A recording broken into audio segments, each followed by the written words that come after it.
Keterampilan menyimak. Assalamualaikum warahmatullahi wabarakatuh. Hai teman-teman bahasa, perkenalkan nama saya Cherniza Lestari. Saya mahasiswi semester 1, jurusan Pendidikan Bahasa Sastra Indonesia. Salam kenal semuanya. Nah, pada kesempatan kali ini dan pada video hari ini, saya akan menjelaskan, memaparkan melalui media pembelajaran keterampilan menyimak dan berbicara. Nah, materi kali ini yang akan saya jelaskan itu ialah keterampilan menyimak. Yuk, mari menyimak. Hakikat menyimak. Menyimak adalah kegiatan mendengarkan lambang-lambang lisan dengan penuh perhatian, pemahaman, apresiasi, serta interpretasi untuk memperoleh informasi berupa pesan yang disampaikan pembicara.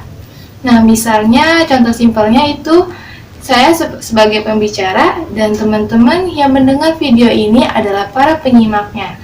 Tapi ingat ya teman-teman, yang mendengarkan belum tentu dia menyimak, tapi yang menyimak sudah tentu dia mendengarkan. Nah, dengan mendengarkan ini, teman-teman sebagai penyimak, teman-teman memperhatikan benar apa yang saya sampaikan dalam materi dalam video kali ini. Catur guna simak. Catur guna simak. Catur? Bukan catur pion ya. Catur guna simak ini diperuntukkan untuk kegunaan simak. Yang pertama, itu adalah untuk memperoleh informasi yang berkaitan dengan profesi. Nah, dengan hasil menyimak ini, teman-teman dapat menggunakan hasil menyimak ini untuk referensi teman-teman dalam melakukan suatu hal yang teman-teman sedang lakoni, terutama dalam bidang profesi atau sedang ingin teman-teman lakukan. Nah, dengan hasil menyimak, teman-teman dapat menggunakan hasil menyimak itu sebagai referensi. Nah, yang kedua itu adalah untuk membuat hubungan antar pribadi lebih efektif. Nah, yang ketiga, untuk mengumpulkan data agar dapat membuat keputusan yang masuk akal. Nah, dalam hasil menyimak ini, teman-teman tidak sembarangan nih untuk membuat suatu keputusan.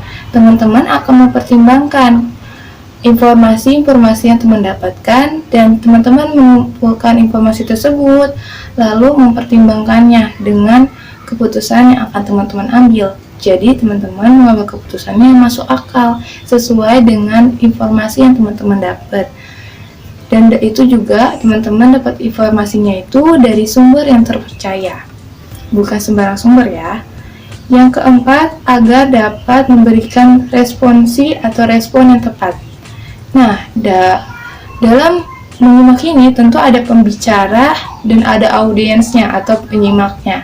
Nah, pasti nih ada di suatu seminar atau suatu kegiatan di mana pembicara menanyakan kepada audiensnya atau para penyimaknya mengenai materi-materi yang sudah dipaparkan. Nah, sudah tentu dong kita sebagai audiens atau penyimak, kita harus merespon pertanyaan pembicara sesuai dengan materi yang disampaikan. Gak mungkin dong saat ditanya tentang apa yang dimaksud dengan keterampilan menyimak, teman-teman malah jawabnya apa? Jadi bingung sendiri, ntar pembicaranya bingung, teman-temannya juga bingung. Begitu. 8 tujuan menyimak. 8 tujuan menyimak. Yang pertama, menyimak untuk belajar. Dengan menyimak ini, teman-teman dapat belajar bagaimana menjadi penyimak yang baik dan bagaimana cara teman-teman untuk dapat mengolah informasi yang teman-teman dapat dari hasil menyimak. Yang kedua, menyimak untuk menikmati. Tahukah teman-teman, ada beberapa orang yang dimana sebenarnya dia mendapatkan banyak informasi yang dia dapat dari hasil menyimak atau mendengarkan. Namun dia pergunakan untuk dirinya pribadi, untuk dinikmati saja, seperti itu. Nah, yang ketiga adalah menyimak untuk mengevaluasi, di mana teman-teman dengan hasil menyimak teman-teman dari video ini teman-teman melakukan sebuah penilaian penilaian akan informasi yang teman-teman simak dari video ini. Ceritanya, sebelum teman-teman menonton video ini, sebenarnya teman-teman sudah mengetahui apa yang dimaksud keterampilan menyimak. Nah, teman-teman kemudian menonton video ini. Lalu teman-teman setelah menyimak video ini, teman-teman mempertimbangkan antara informasi yang telah teman-teman dengar dari video ini dengan informasi yang teman-teman sudah ketahui lebih dulu. Seperti itu. Yang keempat, menyimak untuk mengapresiasi. Contoh simpelnya yaitu, dengan teman-teman menonton dan menyimak video ini, teman-teman mengapresiasi saya sebagai pembicara untuk terus berbagi informasi materi mengenai keterampilan menyimak. Yang kelima, menyimak untuk mengkomunikasikan ide-ide. Nah, setelah teman-teman menyimak dari apa yang telah dibicarakan oleh pembicara, teman-teman mengolah nih informasi yang telah teman-teman dapat. Nah, secara tidak sadar ataupun sadar, teman-teman memperluas informasi tersebut, dan dengan hasil memperluas informasi tersebut, teman-teman muncullah secara alamiah atau tidak, muncullah ide-ide yang dapat diadaptasi dari informasi yang telah teman-teman dapat. Nah, yang keenam, menyimak untuk membedakan bunyi-bunyi. Dalam pelajaran bahasa, teman-teman mempelajari banyak bunyi. Nah, dengan mendengar video ini, teman-teman dapat mempelajari membedakan bunyi-bunyi dari sang pembicara. Yang ketujuh, menyimak untuk memecahkan masalah. Nah, menyimak ini teman-teman dapat menggunakan hasil informasi yang teman-teman dengarkan sebagai pertimbangan suatu keputusan, di mana teman-teman tidak asal saja dalam membuat suatu keputusan. Yang terakhir, yaitu menyimak untuk meyakinkan. Itu bersangkut paut dengan menyimak untuk memecahkan masalah. Nah, maksud dari menyimak untuk meyakinkan ini, teman-teman, dalam meyakinkan teman-teman nih mengenai keterampilan menyimak itu seperti ini. Teman-teman gak asal berbicara saja dong. Teman-teman pasti sudah tahu. Dengan menonton video ini, teman-teman tahu mengenai keterampilan menyimak, dan teman-teman menyampaikan dan menerangkan kepada teman-teman lainnya mengenai keterampilan menyimak seperti apa yang telah teman-teman ketahui. Seperti itu. Wah, lihat di bawah ini, banyak sekali hakikat dari menyimak.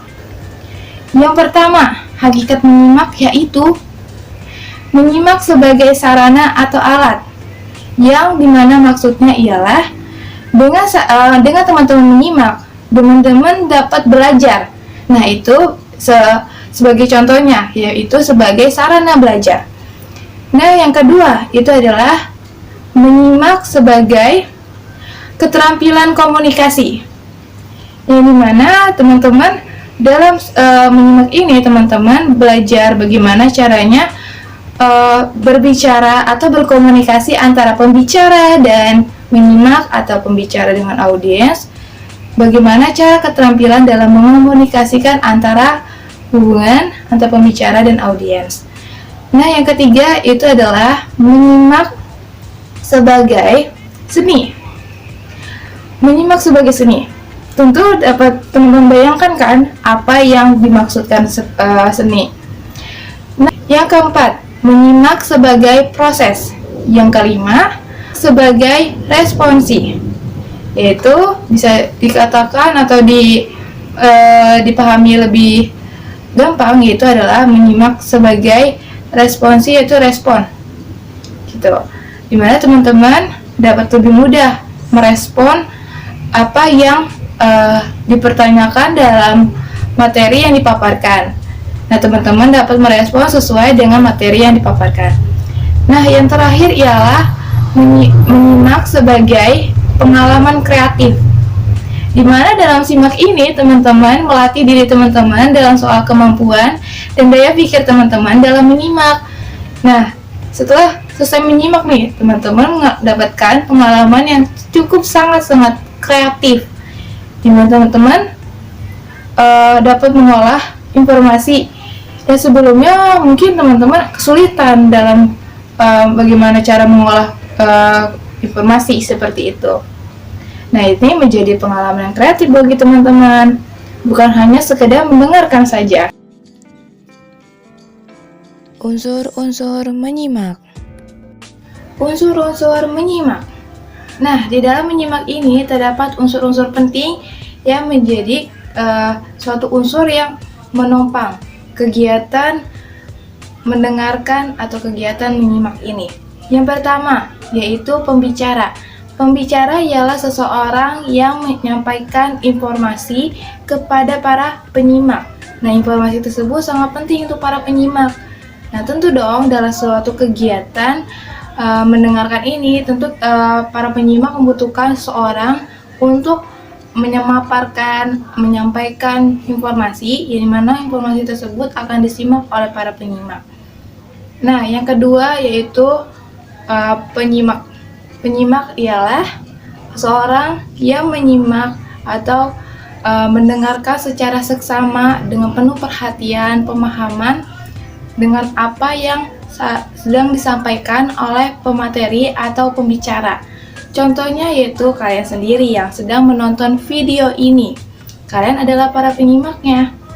Nah, yang ketiga yaitu bahan simakan. Bahan simakan ialah hasil dari simakan teman-teman dalam menyimak apa yang dipaparkan oleh pembicara. Entah itu bahan simakannya itu berupa gagasan, konsep, atau pesan-pesan yang disampaikan oleh pembicara. Seperti itu. Nah, yang keempat itu bahan lisan. Bahan lisan itu sama seperti bahan simakan. Namun bahan lisan itu lebih mengandung hal-hal yang seperti kutipan atau percakapan yang disampaikan atau diceritakan oleh pembicara. Tapi ingat ya teman-teman, dalam bahan simak ini tidak boleh dimasukkan bahasa-bahasa yang mengandung unsur sarah atau bahasa-bahasa kasar. Nah, dalam simakan ini tentu hasil simakan yang teman-teman simak itu dapat teman-teman jadikan teladan, referensi, atau digunakan dalam kehidupan sehari-hari. Dan tentunya apa yang kita simak itu perlu bahasa-bahasa yang tutur katanya sopan santun, tidak kasar tuh. Karena akan berakibat buruk bagi hasil simakan yang kita simak. Entah itu kita sendiri yang akan menjadi resiko dari apa yang kita simak gitu.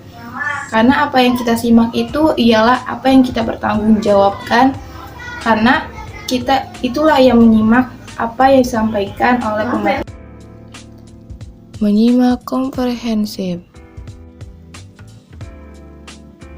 Proses menyimak.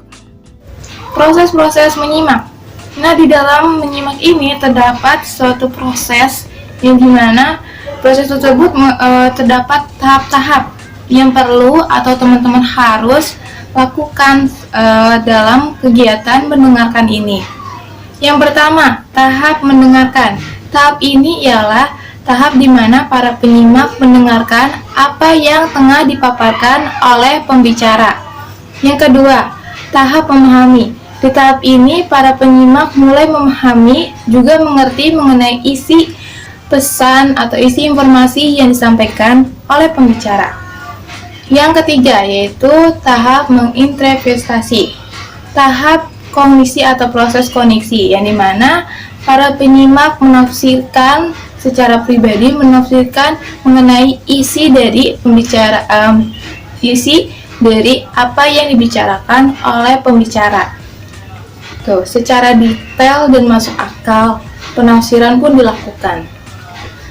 Yang keempat, yaitu tahap mengevaluasi, di mana pada tahap ini para penyimak mulai melakukan suatu penilaian atas informasi yang mereka dapatkan dan hasil dari informasi yang disampaikan oleh pembicara. Apakah informasi itu patut untuk disimak atau tidak, baik atau tidaknya. Nah, penilaian pun dilakukan dalam tahap mengevaluasi ini. Nah, yang terakhir yaitu tahap menanggapi. Dalam tahap ini, para penyimak menanggapi apa yang telah selesai disampaikan oleh pembicara. Nah, tahap menanggapi ini, para penyimak menanggapi apakah informasi yang disampaikan oleh pembicara itu bermanfaat atau tidaknya, berguna atau tidaknya untuk dipergunakan dalam kehidupan teman-teman, yaitu para penyimak. Fungsi menyimak. Fungsi menyimak ini hampir sama dengan catur guna simak, yang dimana diperuntukkan untuk kegunaan simak. Nah, fungsi simak ini terdapat 3, yaitu yang pertama, memperoleh informasi yang berkaitan dengan profesi. Simak ini berfungsi untuk hasil-hasil dari simakan berfungsi untuk dipergunakan, bisa dipergunakan dalam hal-hal yang saat ini teman-teman lakoni atau sedang teman-teman lakukan atau sedang ingin dilakukan, terutama dalam bidang profesi. Hasil-hasil dari simakan teman-teman dapat berfungsi sebagai hasil pertimbangan atau hasil referensi gitu, untuk referensi teman-teman dalam melakukan suatu kegiatan, terutama dalam bidang profesi. Yang kedua yaitu adalah membuat hubungan antar pribadi lebih efektif. Yang ketiga yaitu mengumpulkan data agar dapat membuat keputusan yang masuk akal, yang dimana hasil-hasil dari simakan itu berfungsi untuk teman-teman mempertimbangkan sebuah keputusan, dimana keputusan itu tidak boleh sembarangan teman-teman putuskan saja, karena apa yang teman-teman putuskan itu adalah apa yang teman-teman harus bertanggungjawabkan. Nah, mungkin sulit dong melakukan suatu keputusan yang tepat. Nah, makanya hasil dari simakan atau hasil dari informasi yang teman-teman dengar itu teman-teman simak, teman-teman olah informasinya dan menjadikan suatu bantuan bagi teman-teman untuk membuat suatu keputusan yang masuk akal. Faktor-faktor yang mempengaruhi proses menyimak. Yang pertama itu adalah fisik, di mana fisik ini berperan penting dalam keefektifan kegiatan mendengarkan. Tentu dong saat mendengarkan atau saat menyimak perlu kondisi yang fit untuk melakukannya. Apabila melakukan suatu kegiatan menyimak atau kegiatan mendengarkan dalam kondisi yang tidak fit, maka hasil menyimak teman-teman akan kacau. Contohnya saat teman-teman sedang melakukan kegiatan mendengarkan, teman-teman dalam kondisi sedang pusing kepala. Secara otomatis atau secara tanpa sadar teman-teman ketahui hasil simakan teman-teman itu melantur kemana-mana. Makanya faktor fisik ini itu sangat penting diperhatikan bagi teman-teman yang sedang ingin melakukan suatu kegiatan mendengarkan atau kegiatan menyimak. Yang kedua itu adalah psikologis, yang dimana psikologis ini juga termasuk ke dalam faktor sikap. Yang ketiga yaitu pengalaman. Pengalaman ialah faktor di mana teman-teman tertarik dengan apa yang disampaikan oleh pembicara, di mana apa yang disampaikan pembicara itu terdapat hal-hal yang pernah teman-teman alami. Makanya proses menyimak pun terjadi, proses ketertarikan akan suatu simakan pun mulai muncul gitu. Makanya faktor pengalaman ini termasuk ke dalam faktor-faktor yang mempengaruhi proses kegiatan menyimak. Yang keempat yaitu adalah sikap, di mana teman-teman harus menjadi penyimak yang baik, penyimak yang mendengarkan secara benar apa yang disampaikan oleh penyimak. Jangan saat para penyimak sedang menyampaikan suatu informasi atau materi, teman-teman malah berisik mengobrol gitu. Itu sikap yang tidak baik dalam kegiatan menyimak. Yang kelima itu adalah motivasi. Dimana teman-teman sebelum melakukan suatu kegiatan menyimak, teman-teman tuh termotivasi nih akan suatu hal dan membuat teman-teman tuh penasaran, apa nih ya, informasi apa nih yang perlu aku ketahui gitu. yaudah deh aku mendengarkan video keterampilan menyimak. Mungkin saja dalam video keterampilan menyimak ini terdapat informasi penting yang sangat aku ingin ketahui. Makanya teman-teman termotivasi untuk mendengarkan video ini. Nah, itu menjadi faktor yang mempengaruhi proses menyimak atau proses mendengarkan. Yang keenam yaitu jenis kelamin, di mana setiap gender, entah itu laki-laki, perempuan, mereka memiliki proses atau faktor-faktornya sendiri, di mana ceritanya nih ya, perempuan itu lebih fokus dalam melakukan suatu kegiatan menyimak apa yang disampaikan pemateri, sementara laki-laki ini susah diam nih, sering ngobrol gitu sama teman-temannya, ataupun sebaliknya. Makanya jenis kelamin ini termasuk ke dalam faktor-faktor yang mempengaruhi proses kegiatan menyimak. Nah, yang ketujuh yaitu lingkungan, di mana proses menyimak ini perlu teman-teman perhatikan lingkungan yang ada di sekitar teman-teman. Ya, mungkin sebagai contohnya itu ramai. Saat kondisi lingkungan atau situasi lingkungan itu sedang ramai, teman-teman, pendengaran teman-teman, kefokusan teman-teman akan mudah terbagi dan teralihkan gitu. Jadi teman-teman gak konsentrasi. Jadinya alhasil teman-teman merasa emosi gitu. Saat teman-teman sedang mendengar video ini, tiba-tiba di sekitar teman-teman itu ramai. Teman-teman jadi nggak bisa mendengar video ini, tidak bisa mendengar secara baik suara-suara yang muncul dalam video ini. Seperti itu. Yang terakhir, yang ke-8 itu adalah peranan dalam masyarakat. Peranan dalam masyarakat mungkin saja menjadi faktor untuk ketertarikan seorang mendengar suatu video. Dimana nih ceritanya saya adalah seorang motivator terkenal. Nah, teman-teman masih tertarik nih untuk mendengarkan video ini. Makanya peranan dalam masyarakat itu penting, karena seorang yang memiliki peranan dalam masyarakat itu lebih condong untuk diperhatikan, orang-orang tuh tertarik untuk mendengarkan gitu. Atau orang-orang yang menyimak ini juga memiliki peranan dalam masyarakat, di mana orang-orang yang memiliki peranan dalam masyarakat tentu dia akan terus menggali informasi, menambah wawasan, di mana dia memiliki peranan penting untuk menjadi contoh, untuk menjadi teladan, atau hal-hal lainnya, di mana pengetahuan itu perlu untuk seorang yang memiliki peranan dalam masyarakat. Makanya peranan dalam masyarakat itu termasuk ke dalam faktor yang mempengaruhi proses kegiatan menyimak. Nah teman-teman, di dalam materi keterampilan menyimak ini terdapat banyak cabang menyimak. Nah, bukan menyimak komprehensif saja yang ada dalam keterampilan menyimak, tapi ada menyimak yaitu menyimak ekstensif.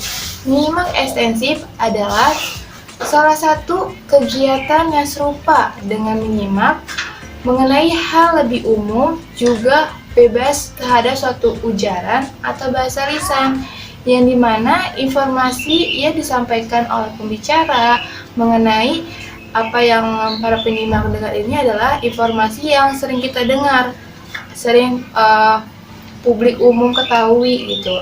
Dan topik-topiknya itu bebas, bisa kemana-mana, karena pembicaraan yang kita dengar dalam kegiatan menyimak ini, dia itu bersifat bebas, tidak terikat oleh apapun.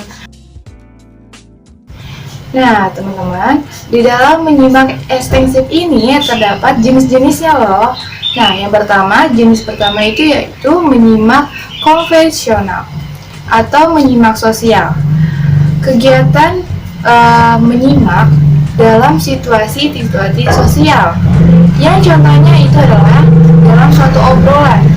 Suatu obrolan yang teman-teman merasa tertarik nih, teman-teman ikut serta dalam obrolan tersebut, dan teman-teman mendengar dan menyimak apa yang diobrolkan dalam situasi sosial itu atau obrolan seperti itu.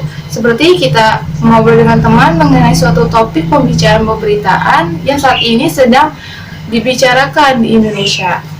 Seperti itu contohnya. Jenis menyimak ekstensif yang kedua yaitu menyimak sekunder. Menyimak sekunder adalah salah satu jenis kegiatan sejenis kegiatan menyimak yang termasuk ke dalam kegiatan menyimak secara kebetulan dan secara ekstensif, yang dimana kegiatan menyimak ini dilakukan dengan secara sadar. Namun tidak terduga kita akan melakukan suatu kegiatan menyimak itu tidak terduga. Makanya itu dibilang suatu kebetulan gitu. Nah contohnya itu saat di lampu merah nih, lagi naik motor, berhenti di lampu merah. Nah saat lagi berhenti gitu, ada pengendara di samping kita sedang membicarakan suatu berita, pemberitaan seperti sepak bola dan lain-lainnya. Nah saat itu kita secara sadar kita mendengarkan dong apa yang mereka bicarakan gitu, bukan menguping ya, itu tuh lebih kayak kita kedengeran gitu apa yang sedang dibicarakan, maka itu disebut kebetulan. Atau enggak nih saat tetangga sedang menceritakan sebuah produk gitu ya, menceritakan sebuah produk, teman-teman lagi di depan teras lagi bersihin motor, nyapu halaman gitu. Nah teman-teman tahu tetangga teman-teman itu sedang membicarakan hal tersebut. Nah teman-teman ikut mendengar dong, karena saat itu juga kedengeran suara tetangga yang lagi bicarakan tentang produk tersebut. Seperti itu contohnya. Jenis kegiatan menyimak atau jenis menyimak ekstensif yang ketiga yaitu adalah menyimak estetik. Tahap terakhir atau fase terakhir yang juga termasuk dalam kegiatan menyimak secara kebetulan dan secara ekstensif. Nah, menyimak estetik itu kalau teman-teman dengar sebutannya estetik gitu. Estetik tuh kayak penuh dengan keindahan dan makna gitu. Nah, saat contohnya itu adalah saat teman-teman sedang melakukan sebuah perjalanan atau sedang lagi ada di mall gitu ya. Teman-teman melihat sebuah pertunjukan. Nah, di pertunjukan itu teman-teman merasa tertarik gitu untuk mendengarkan, untuk melihat apa yang dipertunjukkan di pertunjukan tersebut. Nah, teman-teman mendengar dengan secara seksama gitu, mengamati, menghayati gitu, menyimak apa yang disampaikan oleh karakter dari yang dipentaskan tersebut. Nah, sehingga teman-teman merasakan apa yang dirasakan oleh karakter yang sedang dipentaskan. Itu menyimak estetik. Nah, jenis menyimak ekstensif yang terakhir itu adalah menyimak pasif. Menyimak yang tanpa disadari kita lakukan gitu.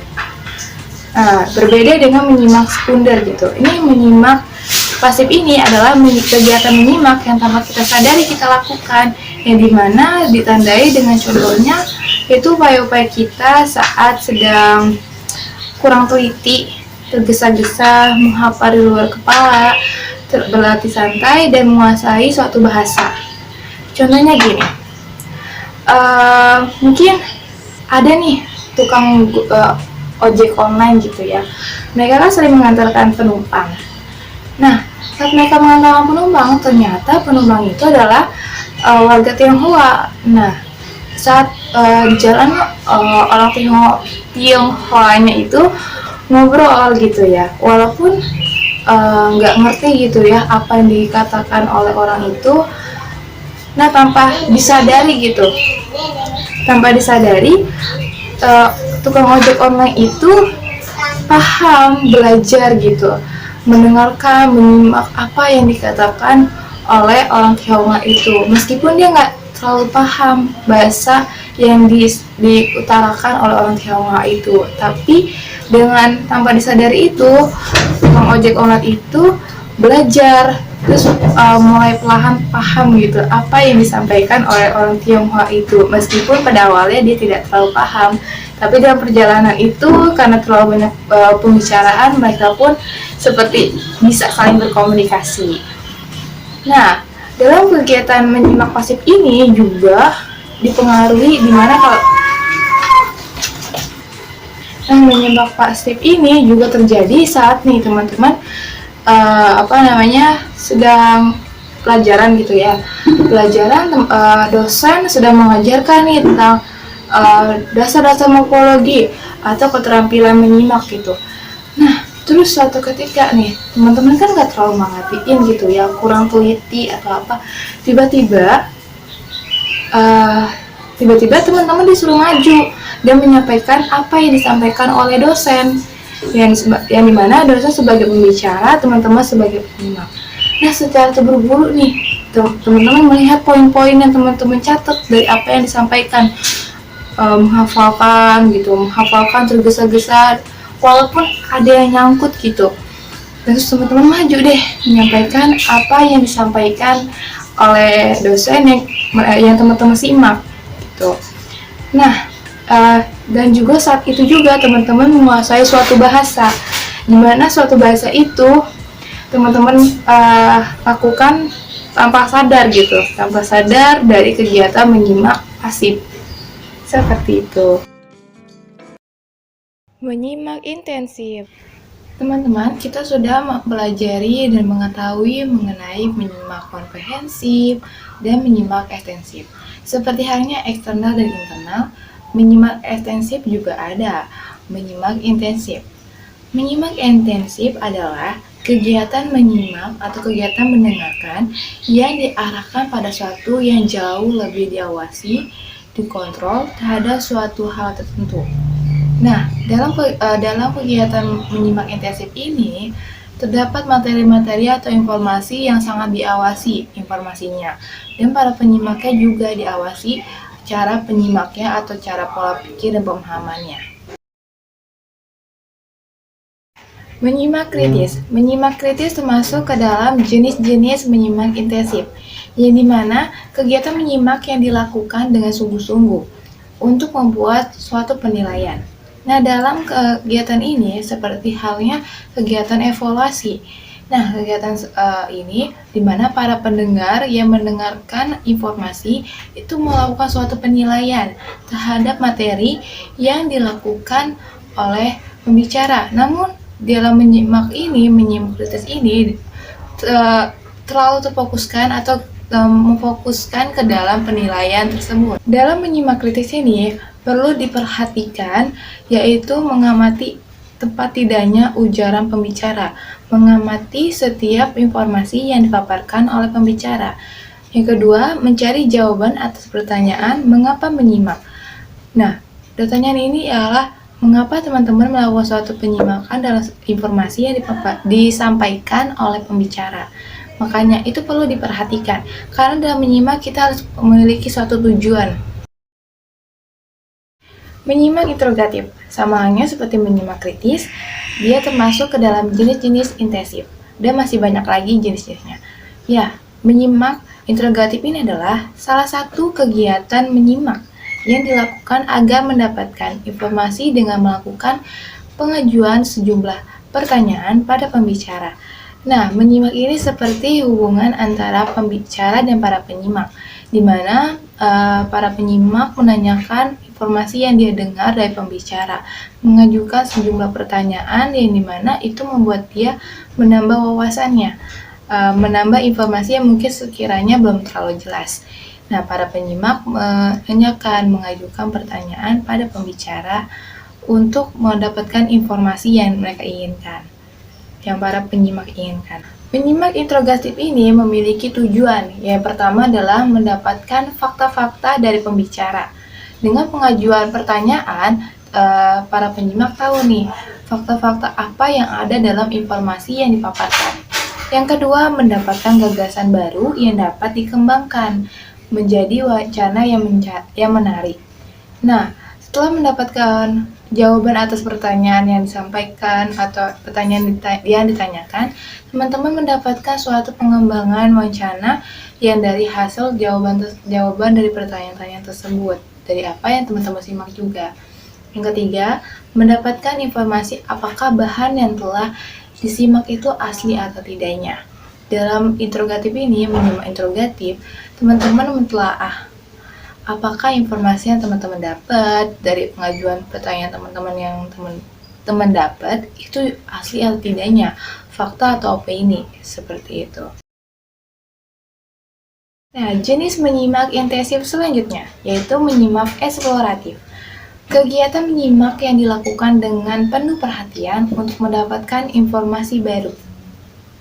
Nah, dengan ini seperti halnya seperti menyimak seperti biasanya, namun dalam menyimak ini ya teman-teman melakukan suatu perhatian yang dimana dalam maksud tujuannya untuk mendapatkan informasi baru yang dapat teman-teman telusuri, dieksploratifkan oleh teman-teman. Dalam menyimak explore ini, setelah teman-teman mengeksplor para penyimak yang penuh perhatian dalam mendengarkan apa yang disampaikan oleh pembicara, teman-teman sudah menelusuri apa-apa saja informasinya dan para penyimak akan mendapatkan menemukan gagasan baru, menemukan informasi baru, mengemukakan topik-topik baru yang dapat dikembangkan, yang dimana ini menjadi salah satu kegunaan dalam menyimak eksploratif. Dan yang terakhir adalah menemukan unsur-unsur bahasa bersifat baru, di mana dalam unsur-unsur kebahasaan ini teman-teman mendapatkan dari apa-apa yang disampaikan oleh pembicara, di mana pembicara menggunakan bahasa-bahasa yang dimana teman-teman dapat kembangkan, dapat explore, dapat telusuri lebih jauh. Selanjutnya yaitu menyimak konsentratif, yaitu konsentrasi penuh. Kegiatan menyimak yang dilakukan dengan penuh perhatian untuk memperoleh pemahaman yang baik terhadap informasi yang disimak atau didengar dari sang pembicara. Jadi para penyimak yang melakukan kegiatan menyimak secara konsentrasi, tentu teman-teman sangat fokus konsentrasi dalam apa yang disampaikan atau diterangkan oleh pembicara. Misalnya saat ini teman-teman menatapkan dengan sangat intens apa yang saya bicarakan, apa yang saya terangkan dalam video ini. Dan tentunya hasil-hasilnya itu adalah hasil yang sangat mungkin orang-orang yang penuh dengan konsentrasi akan mendapatkan hasil simakan yang sangat bagus karena dia penuh perhatian dan kefokusan dalam menyimak. Dalam kegiatan menyimak secara konsentratif ini bertujuan untuk mengikuti petunjuk yang ada dalam simakan. Terus yang kedua, mencari hubungan antar unsur menyimak. Di mana dalam menyimak itu kan terdapat unsur-unsur yaitu pembicara, penyimak, simakan sama barisan. Nah, di situ teman-teman dalam konsentrasi itu bukan hanya konsentrasi biasa aja ya, kayak melongo aja gitu, enggak. Teman-teman konsentrasi dan mengikuti petunjuk-petunjuknya, mencari hubungan antar unsur-unsur menyimak yang dengan informasi yang saat ini teman-teman simak. Yang ketiga adalah mencari hubungan kualitas dan kuantitas informasi yang teman-teman dapat dan informasi yang teman-teman kelola. Yang keempat adalah mencari benih-benih atau informasi yang penting dalam menyimak. Dimana dalam konsentrasi ini tidak semuanya, karena sulit banget kalau menyimak itu teman-teman harus mengcopy semua yang dibicarakan oleh pembicara. Tentu teman-teman mengambil hal-hal penting saja ya para penyimak sampaikan. Metode menyimak. Pertama adalah metode simak ulang ucap. Di mana metode simak ucap ini metode yang digunakan untuk memperkenalkan bunyi-bunyi bahasa dan cara pengucapannya. Di mana ini tuh sering sekali dipergunakan saat di taman kanak-kanak atau di PAUD gitu. Di mana para guru atau pengajarnya atau pembicaranya mengajarkan lafaz-lafaz seperti A, B, C, ayam, seperti itu. Nah, para penyimaknya itu adalah murid-muridnya, di mana para murid-muridnya itu mendengar apa yang dilafazkan oleh gurunya atau pembicara, terus mereka melakukan ulang ucap, di mana itu menjadi suatu pengarahan bagi gurunya, yang dimana saat ini, ayo ikutin ibu guru ya, ayam. Nah, anak-anak bakal melakukan seperti apa yang diperintahkan atau diarahkan oleh gurunya. Nah, metode selanjutnya adalah metode memperluas kalimat. Salah satu metode penyimak sejenis yang digunakan dengan cara guru atau pembicara menyampaikan informasi maupun materi berupa kalimat, setelahnya murid akan mengembangkan kalimat tersebut lebih luas lagi. Di mana teman-teman atau para penyimak atau para murid mendengarkan secara sesama apa yang disampaikan oleh guru, dosen, maupun pembicara. Nah, satu kalimat itu bisa mengembang banyak hal. Sepertinya kayak gini nih, cinta. Setelah pembicara mengatakan mengenai cinta, teman-teman memperluas kalimat cinta itu seperti apa. Entah itu ditambahkan atau diperumit lagi. Misalnya, cinta itu diperumit lagi seperti adalah suatu rasa yang dimana itu sulit untuk dikendalikan. Seperti itu adalah metode memperluas kalimat, di mana kalimat-kalimat yang disimak oleh para penyimak itu dikembangkan lebih luas lagi, lebih jauh lagi. Ini adalah metode menyimak lainnya yang dapat teman-teman lihat dari layar. Untuk teman-teman yang ingin bertanya, silakan tanya lewat chat di komen ya, di komen YouTube. Terima kasih untuk teman-teman yang sudah menonton video ini. Jangan lupa like dan komennya. Terima kasih. Wassalamualaikum warahmatullahi wabarakatuh.